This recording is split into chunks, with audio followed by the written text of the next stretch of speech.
What's up? Back at it again. What's up, shitbags? Welcome back. Episode 15. It's crazy. Keeps going. Time, excuse me, stroking out a little bit. Time keeps flying by. I mean, it's crazy. We're already 15 episodes in. Never thought it'd get this far. I think we've been really excited with how everything is. And yeah, it's been a great time. Huge thank you, as always, to everybody that helped make this happen. So Taylor, Jobtown, Crew First, just everybody. Always thank you guys for watching. Those guys have been awesome helping out. T-shirts are starting to get sent out. Obviously, everybody knows it's about a month behind. So hopefully by this time, everybody that ordered any from anywhere are going to be shipped out. The numbers on there will be updated. You'll know how many we have left. Well, hopefully, everything keeps firing quick, but we'll get some new stuff made up and put on there. So thank you guys for checking that stuff out and helping out, and for tuning in. We're getting a lot of good feedback, and we love to continue to keep doing this. So without further ado, I got nothing else. Brennan, anything to add? Anything to? Oh, let's bring the guest in. Perfect. Carry on. We got Eckert. Here he is. Bobby, what's up? How you guys doing? Hey, brother. Fantastic. Bobby, thank you so much for coming on. Why don't you take a little bit to introduce yourself and say something? I don't really like an introduction. My name's Bobby Eckert. I'm a fire captain in the city of Camden, New Jersey. I'm not much for bios. I started in 2018. I started Eckert Fire Tactics to teach firemen just confidence and skills from my experience. Brought on a lot of good people that work for me with the same amount of experience in different areas, career, volunteer, both combination, all that stuff. So I just don't like talking about myself. I'm sorry. So here I am. Awesome. I mean, it was a perfect bio. I had to laugh. I had quite the chuckle when putting yours together. Everybody gets nice and in depth and straight to the point. I loved it. One sentence. Well, if I said like, hey, I worked in Engine 9 in Camden, and you're from like Illinois or Illinois, whatever you call it, you don't know where Engine 9's at. What do you care? Yeah. It doesn't matter. So it's either you got it or you don't. Yeah, straight to the point. I like it. Well, perfect. I mean, that gives more question for the conversation and some questions. So we got our normal 4 questions we ask everybody. Just talking a little bit about yourself more. Unfortunately for you, how'd you end up in the fire service? So my dad was a fireman. I'm a second-generation fireman. My dad was a career fireman in the town I grew up in, Collingswood, which is directly next to the city of Camden. There's a 4-lane highway that divides Collingswood and Camden. And I grew up there, and my dad was a fireman, and that's how I kind of got into it. When I was 14, they started a junior fire program at the firehouse, and I joined, and that was it. I mean, the bug bit me. The bug bit me younger. My father definitely tried to. He didn't push me, but like he showed me things, and we did a lot of things as a child to show me firefighting. And I'm 41, so like when Backdraft came out in '91, I was, I saw it, and it was a thing. So we were mimicking that and doing things like that. And, I did a lot, I played sports, and I've surfed, I've done a bunch of things, but I just kind of always fell back to that. And here I am, I got involved in that, and my dad retired right when the junior fire program started. My dad retired a year before that and was done with the fire service. So I kind of got involved in it without his involvement. And I just kind of got on a path, and I knew it was what I wanted to do, and I kind of always wanted to work in the city of Camden. They used to have a slime green fire trucks, and my mom worked in the city of Camden for the Camden County Sheriff's Department, and we would go pick her up, and I would see the slime green trucks. I'm like, man, things are cool. And it's a city known for fire duty, so we would go buff bigger jobs, multi-alarm jobs, and I was like, I'm really interested in this fire department, and it just. I got in Collingswood in the volunteer side. It's a combination fire department. So I was there as a junior, as a volunteer member, and then they have a career staff. I was fortunate enough to get hired in the career staff, and I stayed there for about 4 years. I tested all over the place, got hired in a bunch of places, actually at the same time as Camden, and I had to make a choice, and I chose Camden. Awesome. Nice. Yeah, I was kind of the same way. I didn't have a father or anyone from my family. I was in the fire service, but just from a young age, I knew who I wanted to be, so I joined at 14 also. The same department I am at now full time. I kind of moved up as a paid on call, now full time. But yeah, I didn't come from family. Bryce came from his dad also, but yeah, I didn't never had that, so Yeah, took the I mean, kind of combination of both. Dad went was in Fond du Lac. I ended up kind of sharing experiences when I interned there, but otherwise I left and went to Beaver Dam. So he retired a year and a half after I started, or 2 years after I started. So kind of right at that same passing time. And yeah, I was didn't want to do it, but as a young kid, I didn't. I was really stubborn about it, but then I found the bug and never looked back. Now you got a podcast. Look at you. Right? Exactly. Awesome. Well, next one that we got in here is what did you do as a new firefighter to earn the respect of your crew? So I've been a new firefighter multiple times in my career. I've been a junior. I've been a volunteer member, a career firefighter in Collingswood. I've been a new firefighter in Camden. I've been a new captain. I kind of just tried to relate to them and see what what they were doing. And I never wanted to like interrupt their program or, be a wrench in their system. So it was more like, hey, what are you guys doing? How can I be part of this? Like, what can I do to be part of this team type thing? And it was always like earn their respect, show them that I was worth being there.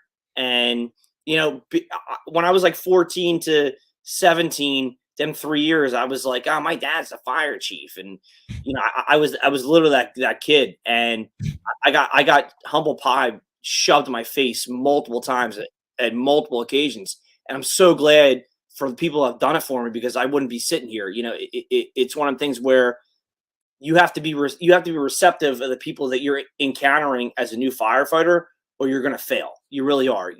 Even if especially nowadays, like with the internet, and your phone, you see a lot of things, and you go in and you go into something thinking it's going to be this, and it's not, and then you might feel like disappointment, or you might feel a certain way, and that's their program. That's what they do. So you got to learn it and be part of it.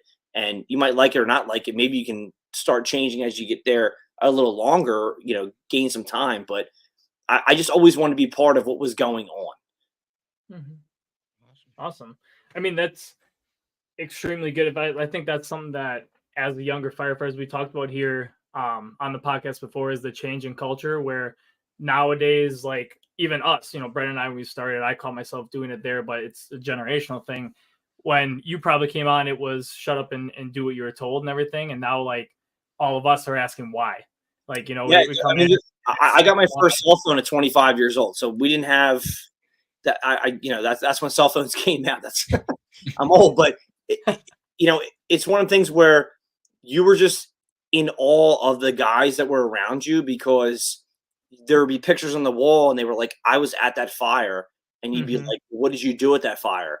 Tell me what you did. Tell me how you did it. There's nothing wrong with being a new firefighter and asking questions. There's a point where you can ask too many questions, because I've had firefighters like, yo, you get like 10 questions a day and that's it. Like you're on my nerve. But it's more where you can learn something and feed off the tradition and the lineage of the fire department, and see like what the product they put out. Are we still putting it out? Are we still doing what they did back then consistently? Because that's important. That's one thing I take a lot of pride in where I work. The fire department there is an aggressive interior fire department, and they've always been that way. And I'll be goddamn if I'm there and they're not that way. Yeah, exactly. I mean, that's awesome, because it was such an interesting or kind of different thing, because like you said, coming in, I remember going to school and starting school and having that mentality that you kind of had, that my dad's a fireman. I was a cadet. I know everything to do. And then even just going to school, I mean, everything's progressed so much going to the career, actually learning into the job. But even at school, it's like you realize there's all these people that are just as into it and know all this stuff, because now everybody's got the phone. So everybody knows everything that you do. You just got to learn from the people who actually have done it. Everybody can say they've done it and go out and Google a bunch of YouTube videos and sit there and watch all this stuff. But you got the people you're gonna get it from. That's right. But I mean, how many videos do you see that they're doing it wrong? And I'm not a quarterback. I'm not at their fire, but it's like, it's not the way you do things. Or, You know, like I learned how to force doors before there was the internet, and now everybody's forcing their door props. Some dudes have their shirts off and pit vipers on, and record themselves, and it's really weird. You know, I learned how to force doors before that, and what I've learned then has never failed me today. Yeah. It's just a progression of experience. I think the one thing a lot of young firefighters need to understand is there's such an inherited experience, and the best advice I can ever give, because I was the same way. Like I wanted to get it hard. Like I wanted so much experience. If I had to do it all over again, I would slow down so much and take every meal in, take every conversation in, take everything in to absorb more to be a better firefighter. Awesome. Good advice. I'm just worried now as to how Bobby got that video of us, Brennan.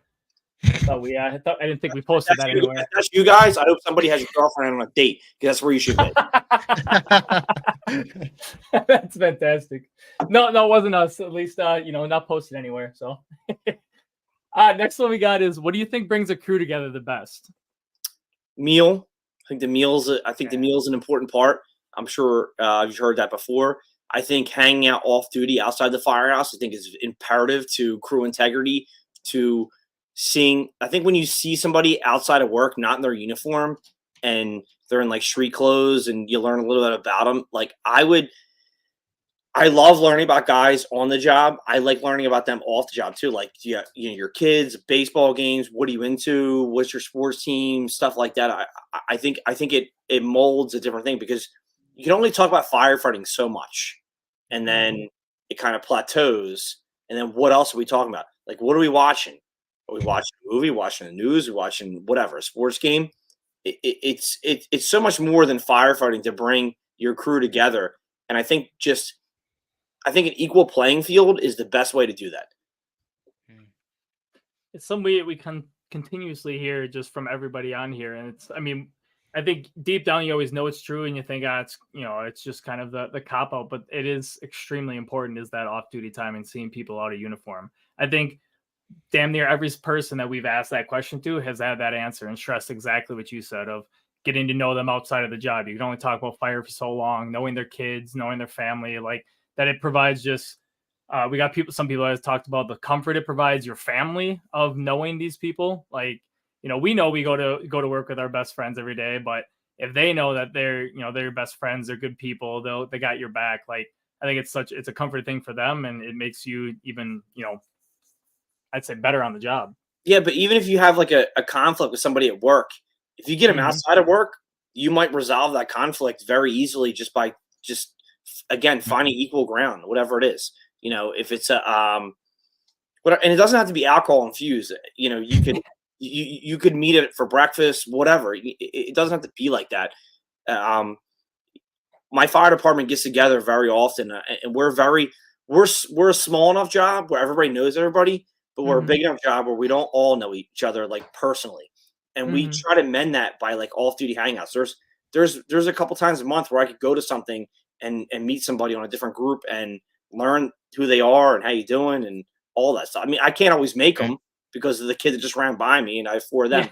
But it's one of the things where it really speaks to human. Like, we're all humans, and if you get to know somebody on a human level, imagine that relationship you build, and you take it back into work, and what you could do for each other or with each other together to build something.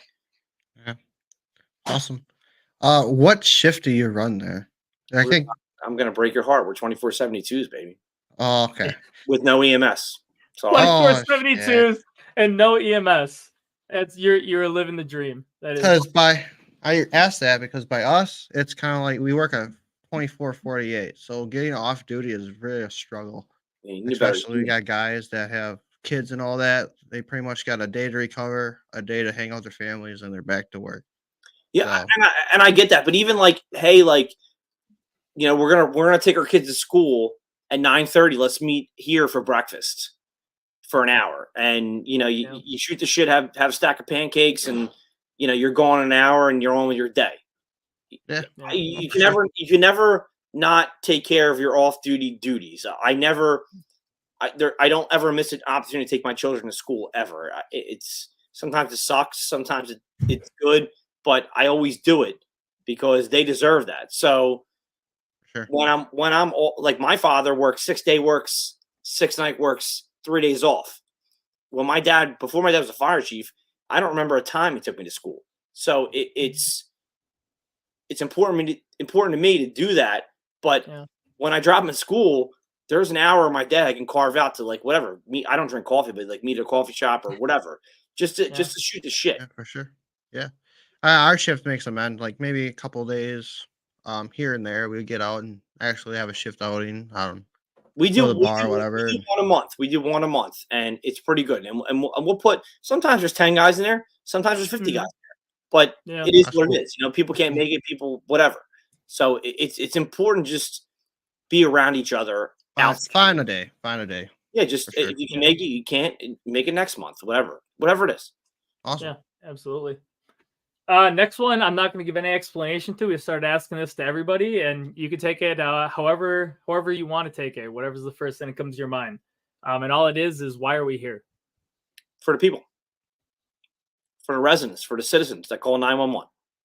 That's why we're here. I mean, I love going to house fires, but we're here for them, and it's an addictive thing wanting to go to more. I get that, and I want to go to as many as possible for as long as I can. But we are here to serve the public, and no matter what fires are our lowest run. No matter where you're at, doesn't matter what city you're in. Fire is the lowest run. Your heaviest run is everything else, from COs, gas leaks, to water leaks, to whatever. So when somebody calls 911, they've exhausted all their options, and they call 911. So we're there for them. That's personally what I feel. And that's why I do what I do, because when you do help somebody, even when it's a non-fire, maybe you fix their pipe, or maybe you help them, or maybe you do something to show that you care. It is a very gratifying thing. Awesome. Absolutely. Yeah, it's always been taken many different ways. You got people that Chad Daly was on here. He took it very holistically. He took it as just like, why are we here? Is like, why are we on the podcast? And there, it's just been a very unique question that's gone every other way. So that's the basics of everything, we say for them. That's why we're here. Exactly. So I love it. Next one, we got a little more personalized. So we got through our 4 ones that we kind of go ask everybody to establish a baseline for the new firefighters and everything. And now we got something we're curious to hear your insight on. So first off, what is your go-to drill on shift? So I was asked this question yesterday. Every Sunday that I work, I post questions to supplement my story. So I was asked this question yesterday, and I had to think about it for about 35 minutes. And I would say I'm a company officer. So as my favorite drill as a company officer is when I come downstairs, my firehouse is 2 floors. When I come downstairs and my guys are doing something without me, that shows that they, one, communicated about it together. They literally had a conversation about it. And 2, the conversation took it to a point where they wanted to go do something about it. So that's my favorite drill as an officer. As a firefighter, anything SCBA related, I'm into, because that is our main means of survival. I like that. Absolutely. Is there any ones that kind of you, again, I guess, go to with your SCBA? I mean, what do you like putting you guys through? It's either a rainy day or it's a beautiful day. Your visibility, anything. Take your air pack apart, put it back together. Even if you never do it at a fire, at least you have confidence of being zero visibility, your fire gloves on, knowing how to operate your air pack. That's important to me. Zero visibility, anything. I enjoy. So I'm going to segue into zero visibility. Anything zero visibility, I'm into, because when I go inside a working fire, when I'm on the fire floor or above the fire floor, I can't see a goddamn thing. So anything zero visibility that I can do to build a firefighter's confidence, I'm going to do it. But it's all about confidence. Like, people worry about skills and, all this, that, and the other. How do you move my Halligan bar? Or, how do you throw a ground ladder? That's great. Like, if you told me right now I got to drag an Acolyte 35-foot ground ladder that way, I'm dragging it because I can't carry it. Okay. It's not happening. So it's not going to be pretty, but I'm going to do it. Right. It's going to happen. I'll get to my objective, and I'll put it up. Again, it's not going to be pretty. Hopefully, there's no goddamn wires. If there is, I'm going to need a lot of help. But on the fire floor is where people struggle the most because of the non-confidence of being in zero visibility. And both of you probably remember it's the first time you were ever faced with zero visibility in a fire. You had that sense of anxiety. So it's more about overcoming the mental aspect of firefighting, because I think firefighting is more mental than physical. Overcoming the mental aspect of it and getting comfortable in zero visibility. Anything getting comfortable in zero visibility, I'm down. Let's do it. Oh yeah. Do you guys have do you have a training center that you have access to during the shift or anything? No. Yeah. That's something we got real fortunate with this last year towards the end, is we got a training center put up. So now that's kind of we just got a smudge pod made up now too, so we can try and get it smoked up and get there. But otherwise we had the masts that we would just go out, and we had a couple houses that we'd get acquired or in the bay. So now we've got little movable walls that we can change up the inside of there, get it nice and smoky, and we're playing with it. It seems like smudge pot and theater smoke can get it really banked down and really close to zero vis. The mix is fantastic. I agree. But I mean, I need darkness. I need darkness, complete zero visibility, because one of the things that cracks me about the fire service, who is so study ridden on, whatever the study is, a lot of studies are only conducted in type 5 wood frame buildings. I go to type 3 ordinaries, so I don't know. Fire reacts different in every building. 1, 2, 3, 4, 5. It reacts differently. It moves differently. Smoke hangs differently depending on the size of the building, the fire load, whatever. So if I can put somebody in zero visibility in the firehouse and get them comfortable, when they're in zero visibility in 1, 2, 3, 4, and 5, they've been in it before. They have a sense of comfort. It's more about having building muscle memory of using your hands with your fire gloves on, being at zero visibility and doing things. Yeah, I like that. One drill that we kind of got out of the IAFF RIT stuff is someone hides the pack, kind of they mess with it a little bit, go hide in a room, set the pass off, which then the firefighter has the mask on, so it's no visibility.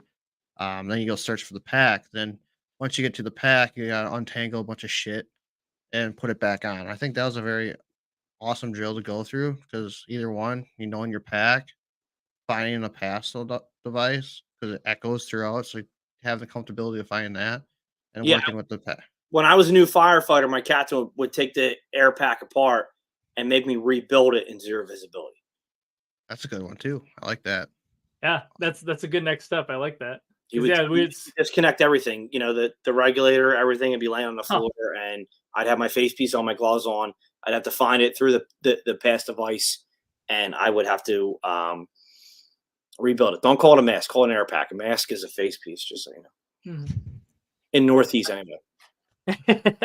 All right. No, that's nice. I like that. Like Brandon said, it was just it was the confidence one. That was what they said is some people get all butthurt about it because they'd be like, "Oh, when am I going to be in a fire without my air pack?" It's not about the fire. It's about the confidence you're building in the situation. Exactly. And that was what you said. He's some people just get so focused on, they're like, everything has to be exactly what we do. No, we can't make everything. It's got to be. And Brent, I'm totally fucking with you, just so you know. I know. Awesome.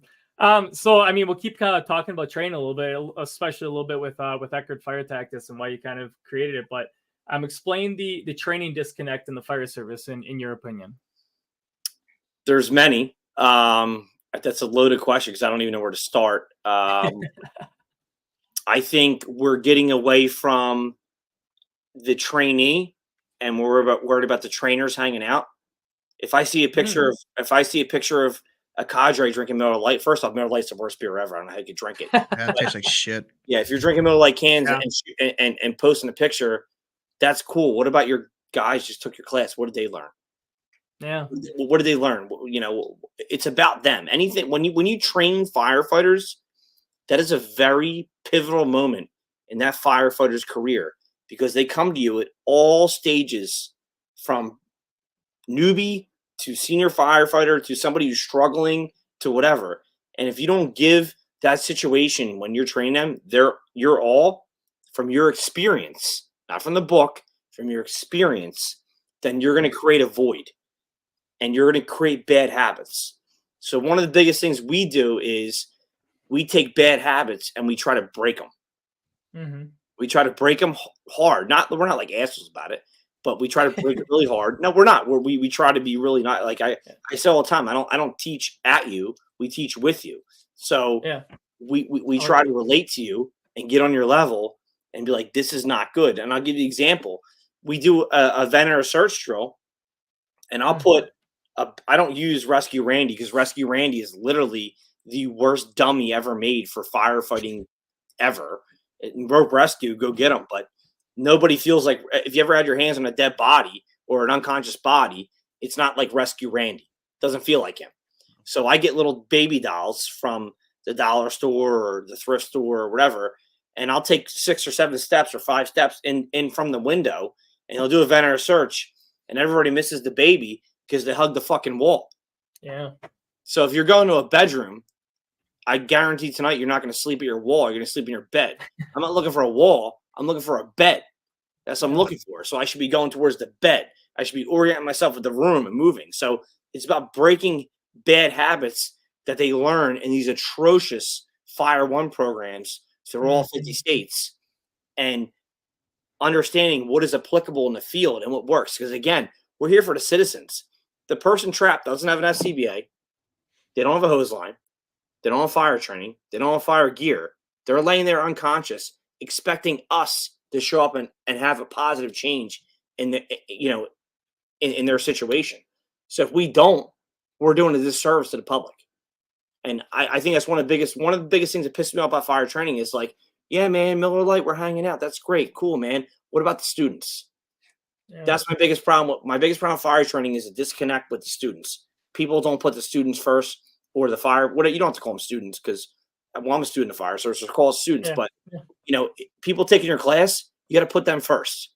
They are 1,000% first. So if you're not putting their experience first, if you're not putting your all into the program you're giving them, even if you're teaching Fire One to Fire Academy and you're doing water supply, if you're not giving them a scenario that's going to make them better, then shame on you because that's what these people need to succeed on the street. That's what they need because everybody's operational reality is different. Your operational reality, you're like everybody's. So number one, I want to learn what your operational reality is. And I want to give you skills from my experience that'll help you in your operational reality. Awesome. Yeah. Okay. The one I saw recently just online was if your instructor is in the hardest working one on the fire ground, get a new instructor.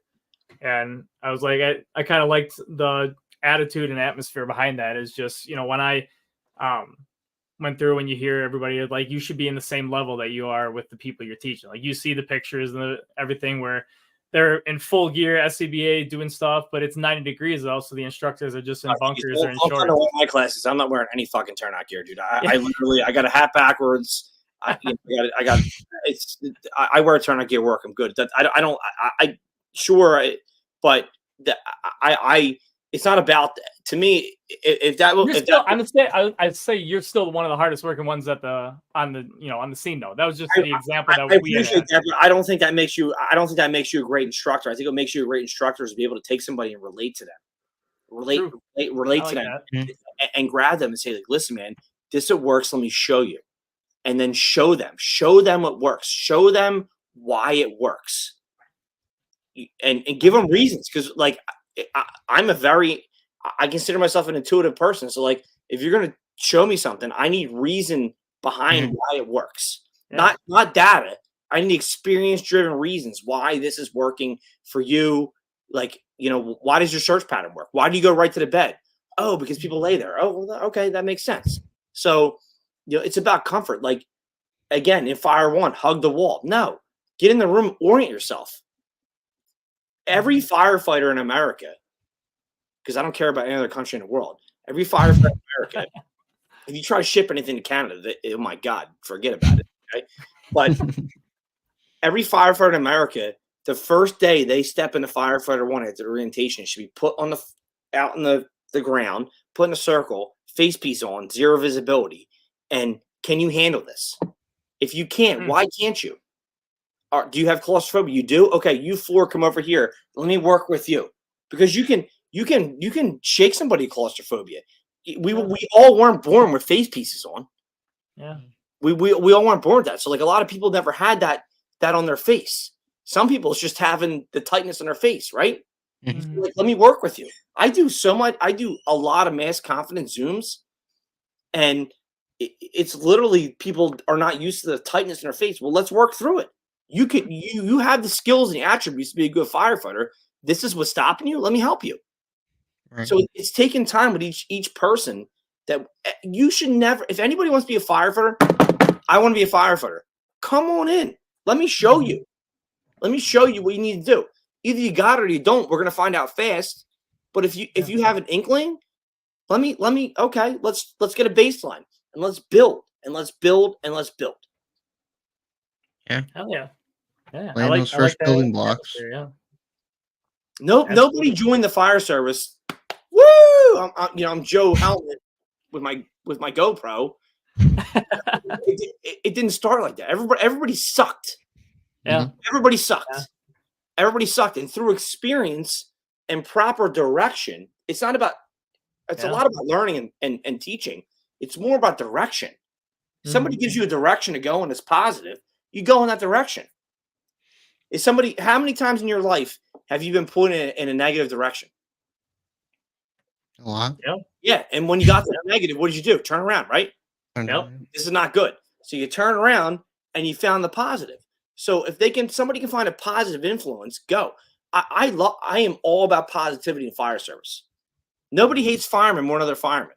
Nobody hates fire instructors more than other fire instructors. I'll tell you that right now. Oh, my yeah. God. Yeah.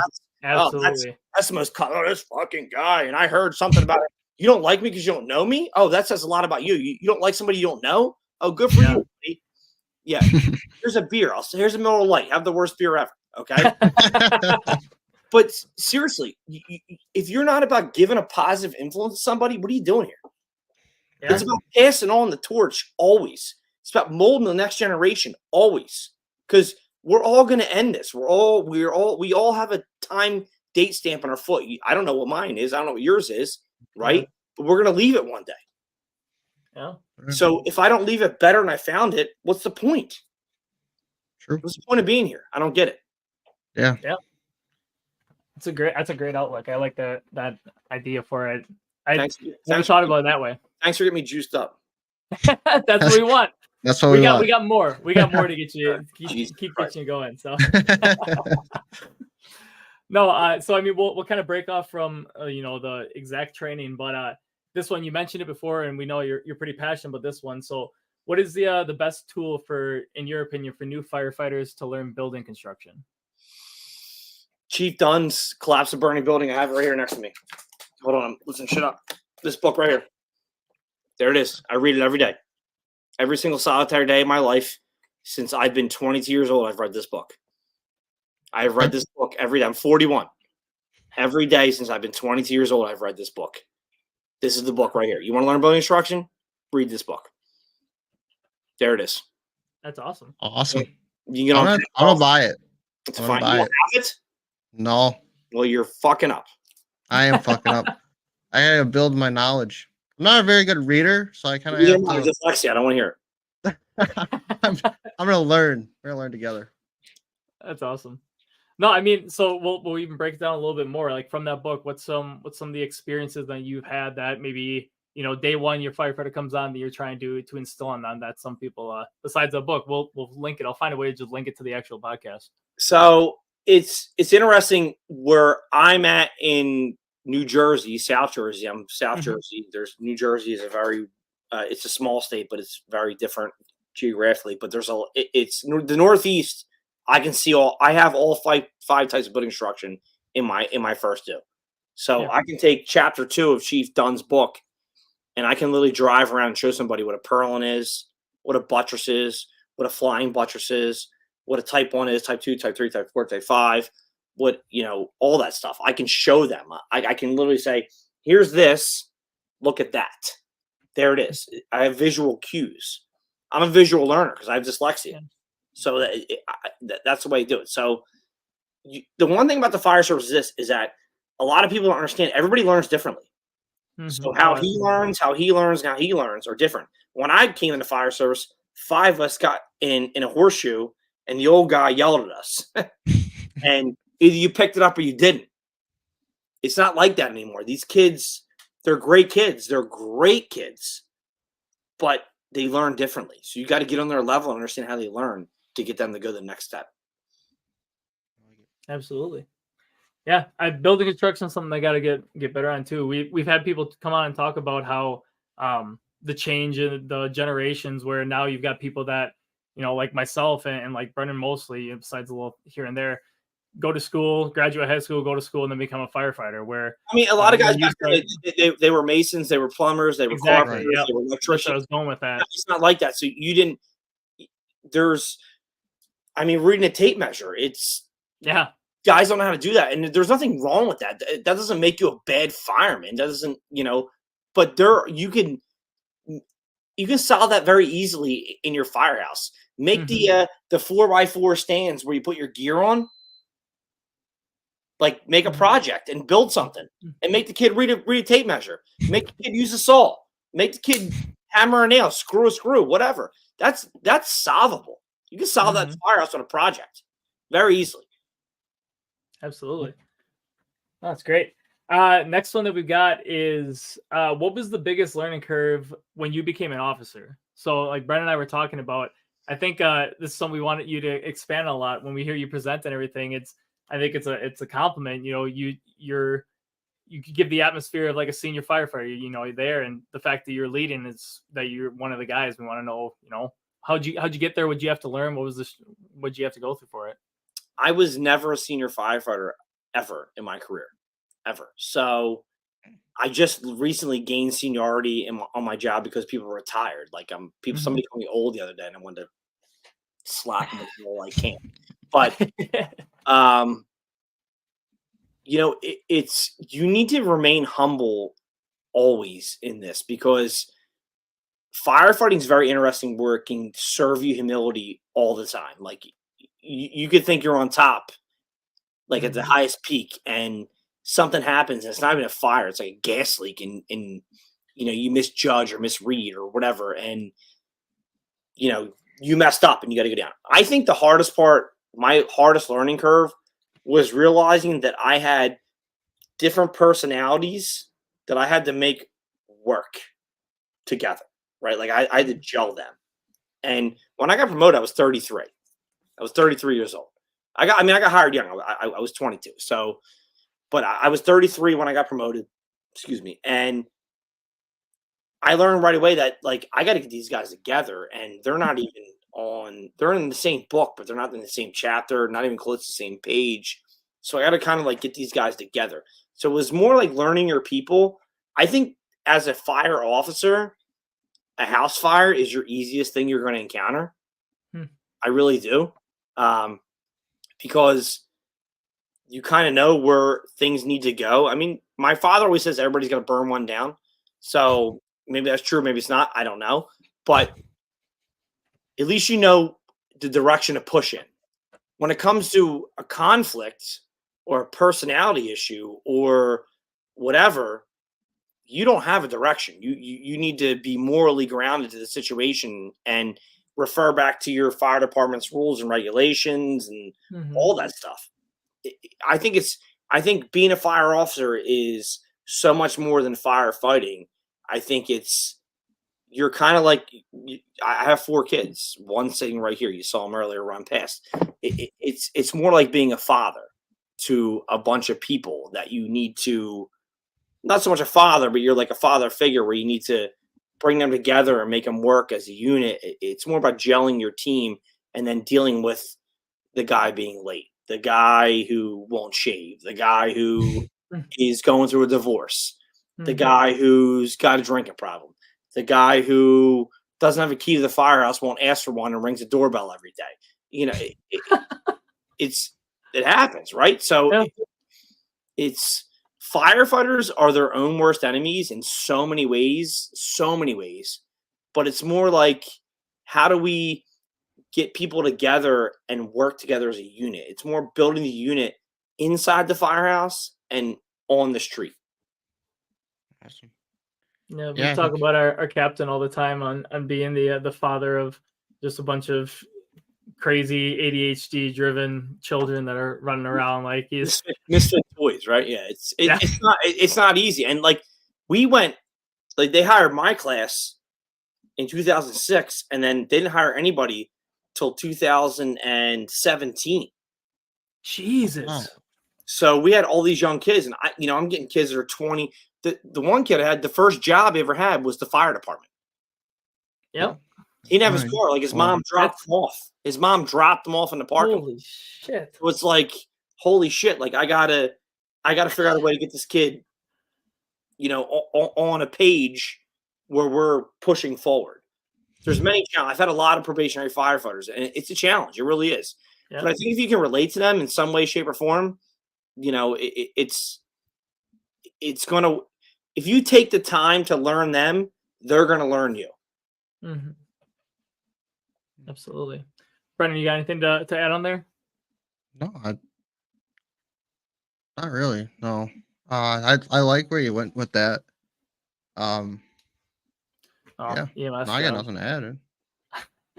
That's You good. got there. Guys are going on the one thing that you're blessed with never having to deal with EMS jobs. So Yeah. that's why they just started going off with. But no, we like you said, every time we hear you present, and I think you hit on the head with being humble is, when we hear you present, you seem like one of the guys, and I think that's one of the most important Well, aspects of. if you're not a guy if you're not a guy as a firefighter, you're not going to be a guy as an officer. Like you Mhm. got to be one of the people. You got to be. I was very involved with the union my entire career. I've always stood up for the guys, whatever. But the one thing I do, I'll tell you this, and you can ask my guys after dinner. I leave the kitchen. I'm done. Dishes are done. I give them their time. I don't. I'm not a hover. I don't try to be up their ass. By that point, I'm a 24-hour shift. If it's 7 p.m., I'm laying down. I'm going to bed. I'm watching the Flyers or the Phillies. I want to just chill out. But it's more about giving the guys their space and letting them be. They're grown men. Let them be grown men. It's not hard to do. Sometimes it's easier said than done, and people over engineer the situation to try to get involved in people's space or whatever. Or I don't know. I mean, look at Sundays at football. How many guys on Sundays football are lining their bets up as they walk in the door? I mean, these guys are degenerate gamblers. They're on every betting app in the world, and it's like, hey man, like you're betting on Tom Brady's shoe size, but you don't know which way 9th Street runs. Yeah. So there's a disconnect. We got to talk about both. Right. Yeah. What is your like officer situation look like? Do you guys have lieutenants as well, or is you kind No, of New Jersey just goes to captain. I can't explain. I'm sorry. I wish I could. You're good. A very very few jurisdictions do, but it's mostly New Jersey just goes to firefighter and to captain. So then you're your house boss, and then you got a battalion chief or someone It's usually, traditionally it's been the senior captain is the house boss. Where I work, we try to keep that up, and the captain there is senior. He does a good job at it, and yeah, then you go to battalion chief, deputy chief, chief of department. God bless you if you go past battalion chief. Right? Not my job. Your phone's going to ring off the hook. Yeah, exactly. Not ours. But no, that's awesome. I think we see a lot of those kind of answers from people when we ask about it too, is just giving the space. But like you said, I think the time you can really, be with the guys and get to know them is that off duty, especially, like you said, you go. I like to, I mean, if you're an officer and you go on runs, you're doing a lot of paperwork. So, I'm doing a lot of paperwork. I'm in the office writing shit all the time. And they're out there prepping food, cleaning, drilling, whatever. I don't need to, I work in a firehouse, so I don't need to lean on my guys. I have a phenomenal senior firefighter in my company. His name's Mike Mercado. He's amazing. He's absolutely amazing. And he really is a quintessential senior firefighter, and he's going to get promoted to captain. He's going to be a phenomenal captain. I know it. But I don't need to worry about things. Like I just go in, I do my thing, and we get through the shift. And sometimes you want to do things. Sometimes you have a plan going into work, and your headquarters or fire administration derails your plan because you got CPR training or bloodborne pathogens, or you got to do inspections or whatever it is. And that's okay. Yeah, that's part of the job. But you can't get frustrated on those days. Like, it is what it is. That's what it is. And on those days, I try to like maybe spend a little more time with the guys, or do something. I don't know, but it's important to know that your guy's back no matter what. Like, your guys should know that. Your guys should know, like, yo, my boss has my back 100%. 100%. Like, oh, he needs a note for this. Yeah, go get a note. If not, we'll write one. Like, it's we'll figure it out right now. Like, what do you need? What do you need to make the situation better? Yeah. That's what I think our officers do a good job of, because we're the blessed or cursed, wherever you want to look at it, to just be a single house fire department right now. So we've got administration in the same, they're just literally a walk down the hall. So I know, in some of the older guard or some of the past chiefs and everything, everybody tells the stories where it was just as easy to go talk to your captain as it was to go talk to your chief. So people would go bitch to the chief immediately, and then you got the captains that are trying to intercept it, or the other stuff that gets in the way. And I think our officers do a great job of handling that and mitigating that. We don't have much. You're like a buffer. You're like a buffer, and sometimes it can be daunting. It's not an easy check. It can be exhausting, man. It really can, especially if you got a lot of shit going on. And in my fire department right now, we got a lot of shit going on, so it can be daunting. But I mean, you took the test. Get over it. Yeah, absolutely. Back to your instructing. What drills do you like instructing more? Like, do you like doing RIT drills, like search, or you kind of like doing them all? I like everything. I don't. So what I do What for do you my specialize company, in? Like, I specialize in firefighting. So what I do is, for my business, if somebody's better at something than me, I put them on that. So I have a guy who's rescued down firefighters. So he's going to be that guy. He's going to teach that RIT drill. I got guys that force more doors. They're going to be the force entry guy. For me, it's putting people in position that have done it more than I have. To, like, I'll tell them mentally what I'm looking for, and I unleash them, and they build their own thing. So it's more of, hey, like the guys do force entry. They came up with this force entry fun house. I didn't come up with it, they did, and I'm like, send it. It's great. So, like, we do it, and we have a lot of great feedback from it. So I think when you're an instructor, or especially like a lead instructor, like, your biggest thing is like surrounding yourself with people that have more or better skill set than you do, or more experience in something that you do, like aerial operations. I've only worked in a ladder company for 3 years out of my career. You're not going to see me out there on the aerial device drill. Like, that's not my thing. So, but I have guys that do it, that, they're professional tillermen. So I know how to tiller, but I'm not a professional tillerman. So I'm going to teach somebody how to, you want to learn how to tiller. I got guys I'll send to you. Like, it's more about putting the right people in place with their experience and skill set. Experience is the big thing. Skill set's one, experience is the other. So let me get this straight. You guys don't do fire or 24/72, and you have tillers?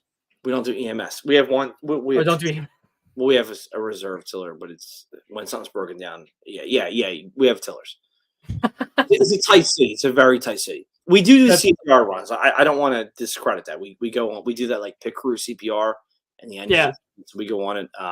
Guys don't mind it, because if a house fire drops, we're out of there.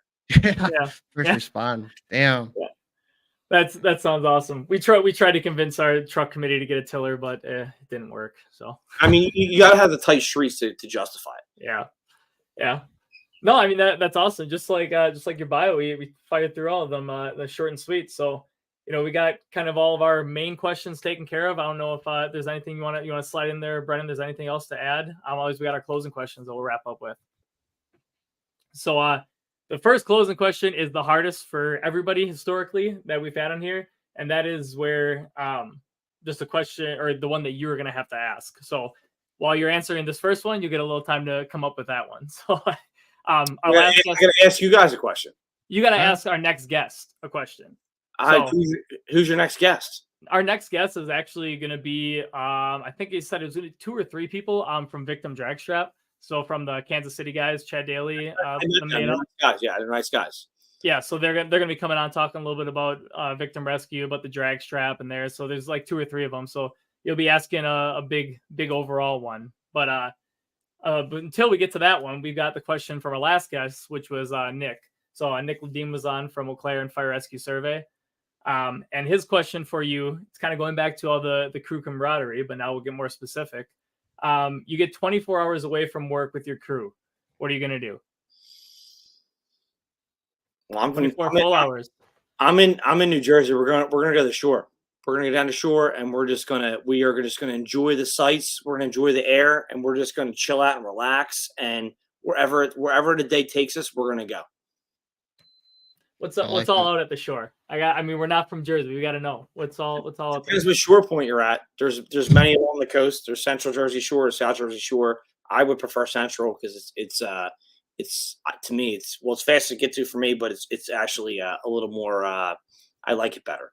We're just gonna enjoy it. Maybe bar hop. Maybe listen to some music. Maybe there's a lot of live. If it's in the summer, a lot of live music. Just let loose and be yourself. I enjoy seeing people being authentic to themselves. So I would like to see people authentic to themselves and maybe we share a few laughs and we just, learn a little bit more about each other and relax. I think relax is the biggest thing. Relaxation is like a huge decompression. I like it. Awesome. I like it. All right, so yeah, now we got that question out of the way. Now it's the hard one. So you gotta come up with the question for your own to ask. What would kind of the way we phrase it is, this podcast we created kind of to more for the new firefighters and everything. So if there's a question that you wish you asked when you were a new firefighter that you still have, or that you just want to hear their answer on. Hold on. So I'm asking the guys from Kansas City hold on. I'm asking the guys a question. A question I wish I asked when I was a junior firefighter. A question you wished you asked when you were a junior firefighter. Hopefully something that they could answer to. So either one you have right now. Some people got a little more personalized with the questions for the people, but if it's a question you want answered that you think they could give you the one for. I'm going to ask 2 questions. All right, I like it. All right. So from the guys from KC who do a lot of fire duty. Okay, they do. Those guys do a lot of fire duty. It's great that you're going to have them on there. I would love to know their thoughts on the fast team, like a RIT team versus an interior firefighter. Like who's the better person in place to rescue a firefighter? Because I think it's the firefighters inside the building. Right. Yeah. Studies show that too. And I also want to know if I'm in Kansas City. I don't want a commercialized barbecue place. Where am I going? Where am I? Because I was in Kansas City Airport, and they were like, "Give me all these commercialized." But I want to know, where is the place where maybe the Uber driver won't take me? I don't know, but I want to know where I'm getting this barbecue. I like it. That's awesome. Awesome. What am I ordering? What do I order? Ribs? Or what a brisket? I need to know. Best That's barbecue awesome. spot. That was what we tried to get when we were down in Wichita, but we got sent to it seemed commercial. It was really good, but that was what we asked some of those guys down there, and they sent this one that it seemed pretty mainline, but it worked. It hit the spot. I need to know the hole in the wall. It's got one light in the building. I got to know that. That's where I need. That's where I need to go. Best It's spot. been the same family owners for 110 years. 100 years, generational barbecue spot. That's where I need to go. Absolutely. That's awesome. Well, we're right around that hour mark. We fired through these pretty quick. But right now we got our kitchen table section, which is basically just a bunch of bullshit. So just like the kitchen table. If there's anything you want to talk about, if there's any trainings that you're coming up, you want to shout out. I would love to know. I mean, maybe people have talked about this. Like, how did you guys come upon your podcast? So I mean, realistically, with Brandon and I, how we're being in middle of Wisconsin, there wasn't much around here, and it was the first kind of outside training that we went to.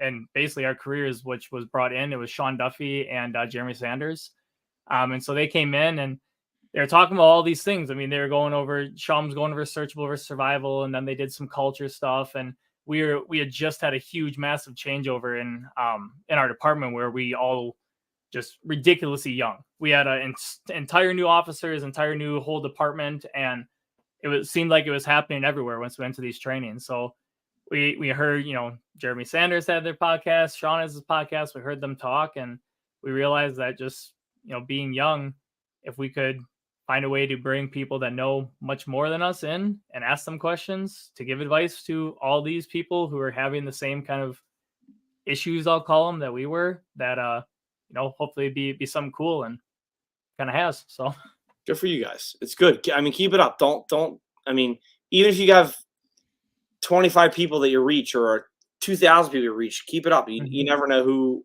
will get something out of what you're doing.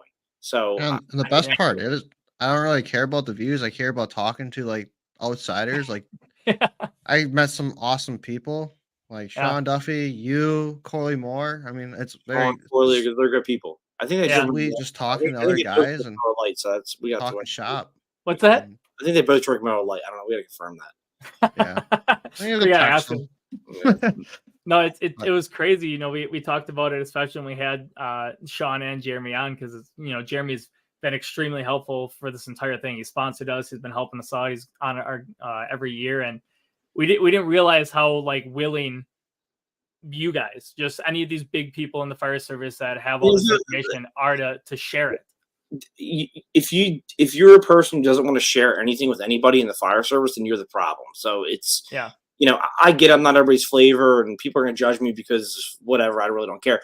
But if you can reach a firefighter and make them a better firefighter, then that's why you're in this. And if you can get something out of somebody, what they're saying, to relate to you, then you're doing something good. So keep it up, guys. Seriously. Yeah, we appreciate it. We really appreciate you coming on.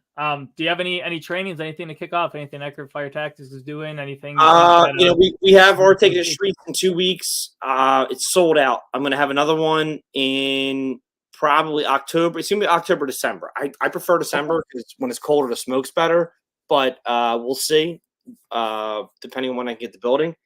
Follow us on Instagram.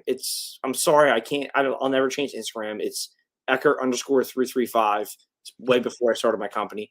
And EckertFireTactics.com, Eckert Fire Tactics LLC on Facebook. And I suck at Facebook, so you're going to talk to Kate who works for me because I don't know shit about shit. But I appreciate you guys having me, and good luck. Yeah. Thanks for coming on. Appreciate it. Yeah. So thank you guys for watching so much. As always, don't be a shitbag. There you go.